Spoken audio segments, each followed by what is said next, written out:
Hi there, I'm Cedric Porter and I'm the editor of World Potato Markets, and I'm going to give a European and global potato market perspective from my side of the Atlantic here in the UK. So this is World Potato Markets. I know a lot of you know it, essential weekly information about the global potato market and all its glory. And so, firstly, I think we should have some greetings from the other Denver. This is Denver in Norfolk, from the heart of English potato country. So some fantastic potatoes grown there as well. So that's Denver, Norfolk. And let's just have a look at really in the last 2 or 3 years, it's COVID. I mean, COVID has been the big issue for everyone, wherever they are in the world. But in Europe this year, COVID has declined. Thankfully, it's more under control. It does sort of bounce back. There's a very high rate of vaccinations, and thankfully, it's not as potent as it was. So really, that issue has declined. But 2 other very important issues have come in its place, and war and weather, I suppose we can call that, replace COVID as those main market drivers. So, of course, the war in Ukraine, and then temperatures in a number of countries, including countries you wouldn't really normally think of having over 40 degrees centigrade, 104 degrees Fahrenheit, and that included Northern European countries, including the UK. So let's just have a look. It's the smallest crop. I know it's one of the smallest crops in the US this year in 2022, or has been in 2022. But this in Europe, we've also produced really the smallest potato crop ever, and from its smallest area ever. And of course, some of that really hot and dry weather that we experienced in summer, that really affected that as well. And so we have seen it's almost a halving, getting into a half of production. And this is of all potatoes. A lot of those back in the beginning of the century were feed potatoes and starch potatoes, but we've almost sort of declined to half that volume now, with the focus being much more on consumption potatoes. And nearly 70% of the production, this is in the EU and the UK, so in the 27 countries of the EU, plus the UK, which used to be in the EU, and now for the last 2 or 3 years been outside it because of Brexit. Just those 4 countries plus the UK, those 5 countries out of the 28, produce 70% of the EU's potatoes, so enormous. That's Germany, France, Netherlands, Belgium, and the UK. So a real concentration on production in there, and those countries really supply the vast majority for the processing industry. Well over 70%, probably about 90% of Europe's processing production would come out of the 4 countries: Germany, France, Netherlands, and Belgium. Netherlands and Belgium being the main 2 in that equation. So prices, these are free buy prices, so open market prices.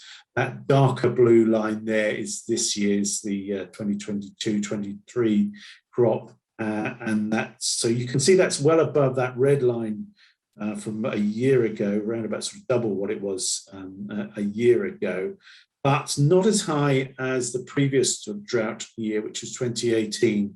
That was a very hot and dry year as well. And we saw prices go up to, these are in euros per tonne. It makes it much easier this year because the euro is more or less the same value as a dollar. So tons might be slightly different, but the currency bit is more or less in line. So that's around about 300. It was 300 euros a tonne, metric tonne in 2018. Just under 250 euros or dollars a metric tonne now.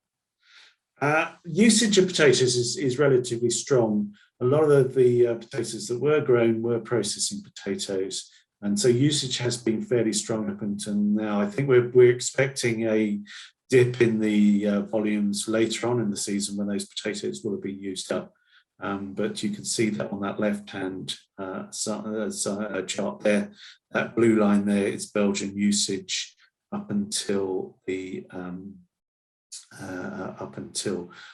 November 15th, middle of November, and so more than last year, more than that in that drought year of 2018-19. and Dutch usage. So again, that blue line, that dark blue line there is sort of clustering around in previous years, although it has sort of slipped a bit below last year. If you see that light blue line there on that right-hand side with on the Dutch processing in the Netherlands there, you can see that is the effect of COVID. So that in that April-May period in 2020, that's when the processing just plummeted as we saw the lack of demand for processed product.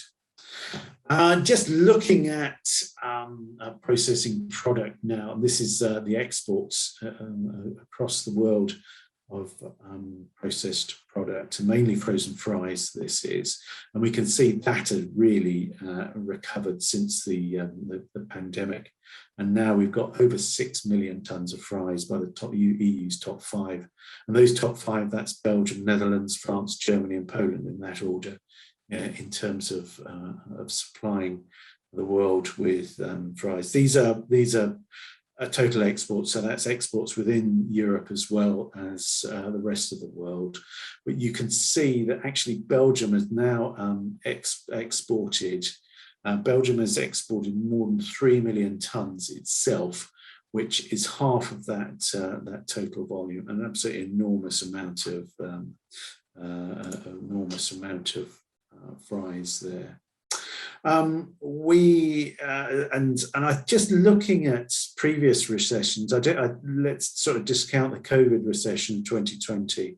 If you go back to the 2008-2010 global recession, and then you actually still saw an increase in the volume of exports of fries.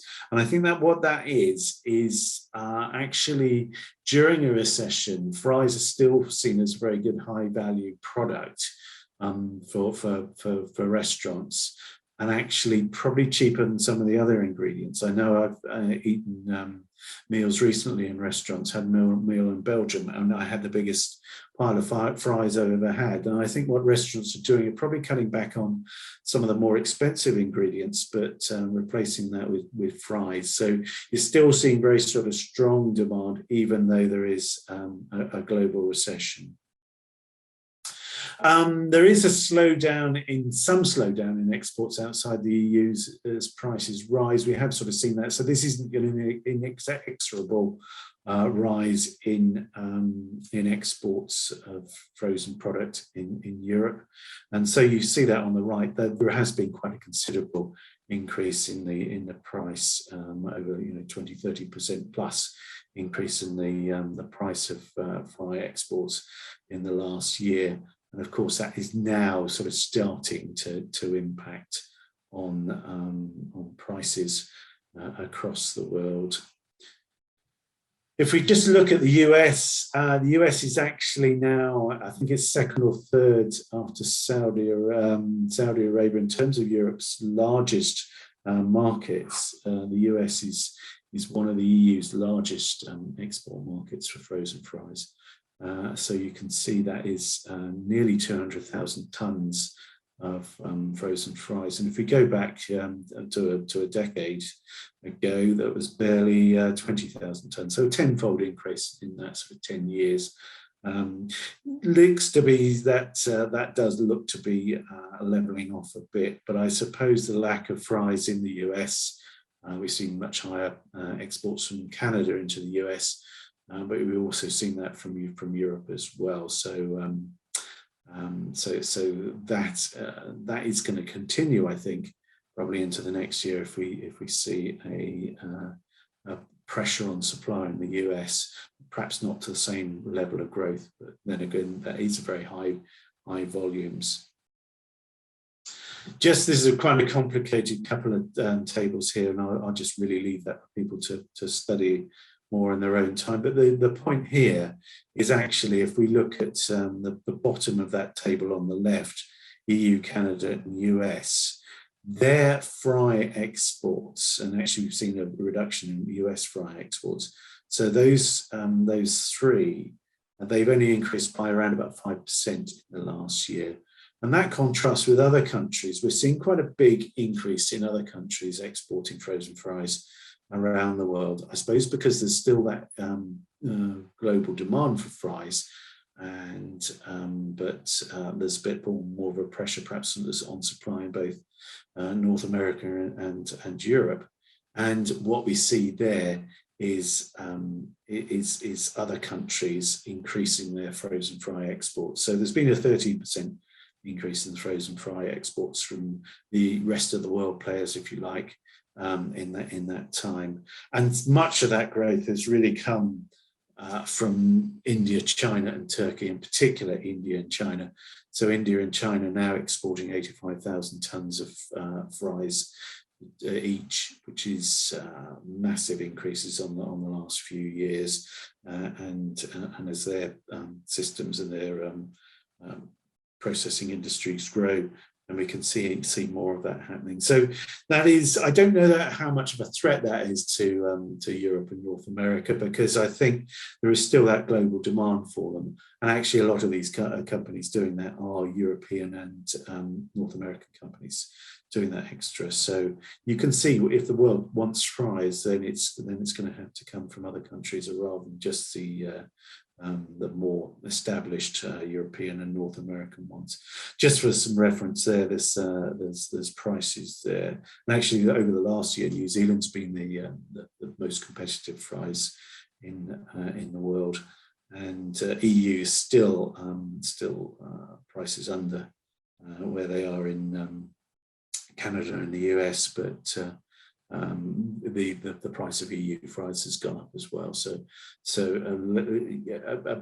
a big increase in the price of fries in lots of countries, but some countries still remaining competitive. And just as there's been extra capacity in North America over the last few years, that's also happening in Europe as well. And I suppose that same sort of challenge, actually filling those factories with potatoes, is quite a challenge. We've seen an extra 400,000 tons, 880 million pounds of extra potato capacity this year. This is the actual volume of potatoes rather than finished product, and we've seen that expansions by Avico, the Dutch company, and Latosa, which is part of the McCain Group. Both of those are in Belgium, and there are plans for another big plant in northern France, very close to the Belgian border. A lot of the potatoes that go to these Belgian plants are from France. They just go over the border, and the border is open as part of the EU, so you hardly know it is a border.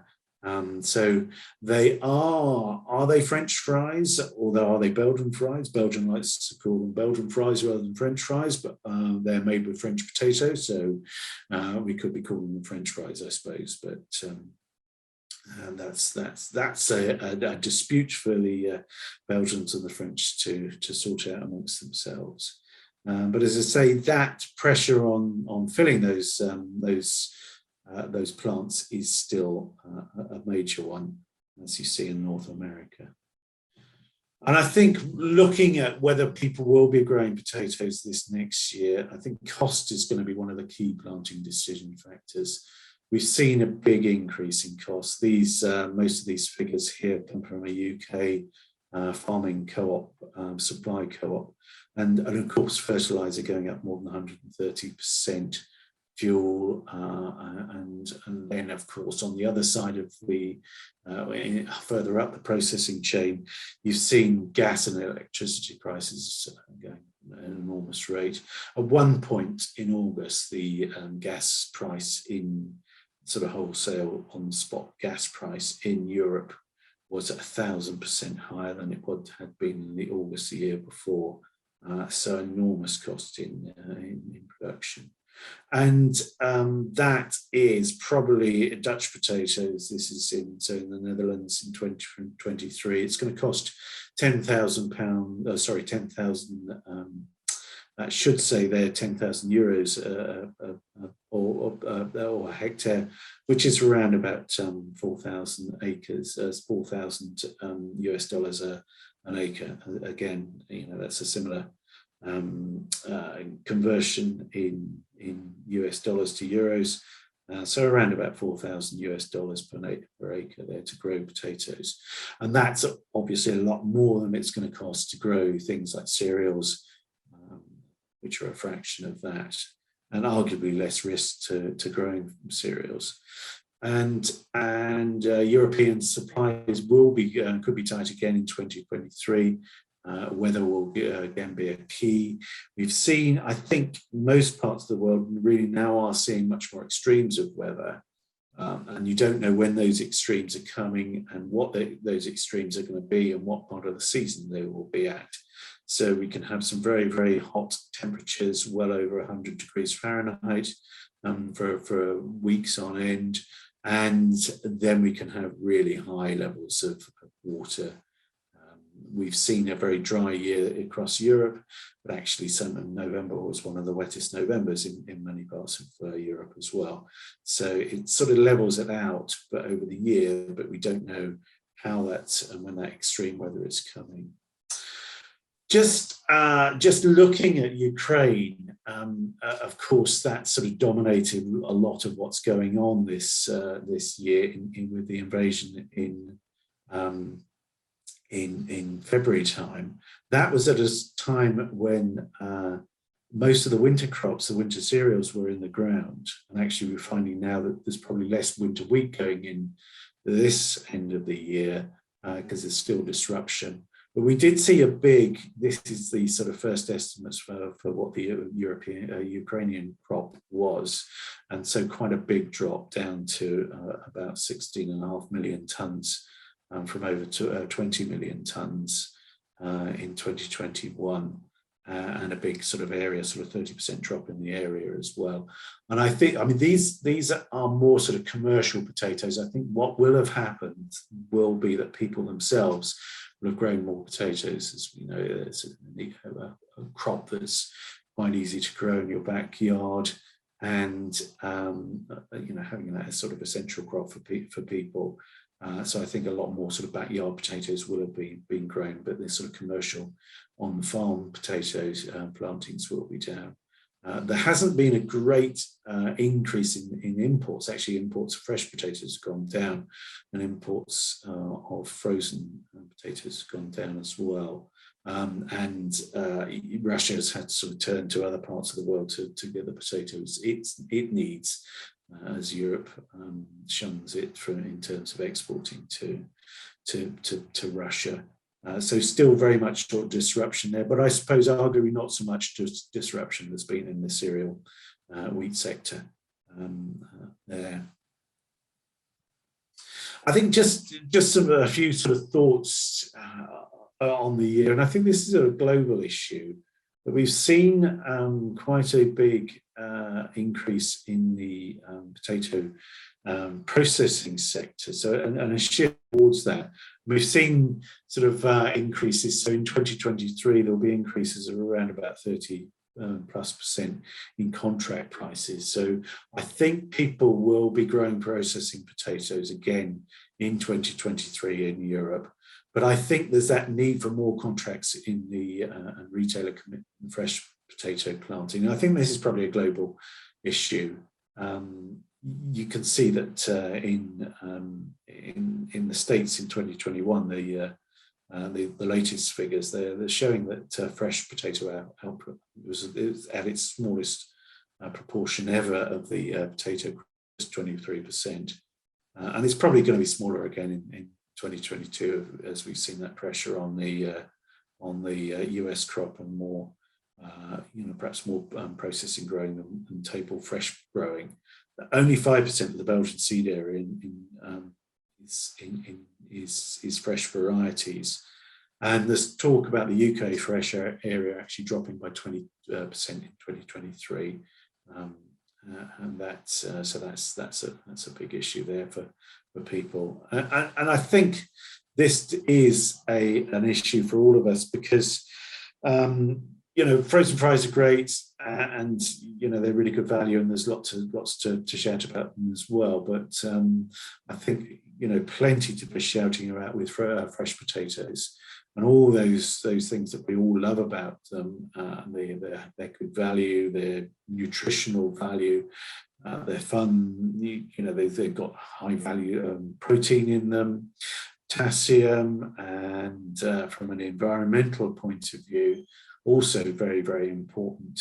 And I think if we start to lose some of that fresh side of things as well, we're going to start to lose some of that real good value of the potato. So it's probably I think that's an issue that all the potato industry around the world should be looking at. That's not really about sort of competitiveness. In some ways, fries are more about competition because they can be traded more globally. But actually, most production there in Europe is or in the world of fresh potatoes is much more local. And as ever, I think Dolly is right, well, almost right, and I'll explain why. Here she is. Every diet I've ever fell off of has been because of a potato, either French fries or mashed potatoes or baked potatoes, potato. I never met a spud I didn't like. So I think, yeah, Dolly's perfect. I mean, that's she's never met a spud she doesn't like, and I think we can all say that. But she did say the diet that it's spuds that make her fall off diets. But I can tell you, Dolly, you could even have a spuds within your diet. So you can be dieting using spuds and still love them. Many thanks for your time and attention. And if you've got any questions for me, please get in touch. I hopefully will be over in Denver. But if you want to get in touch otherwise, then do. And look forward to seeing you there. Many thanks.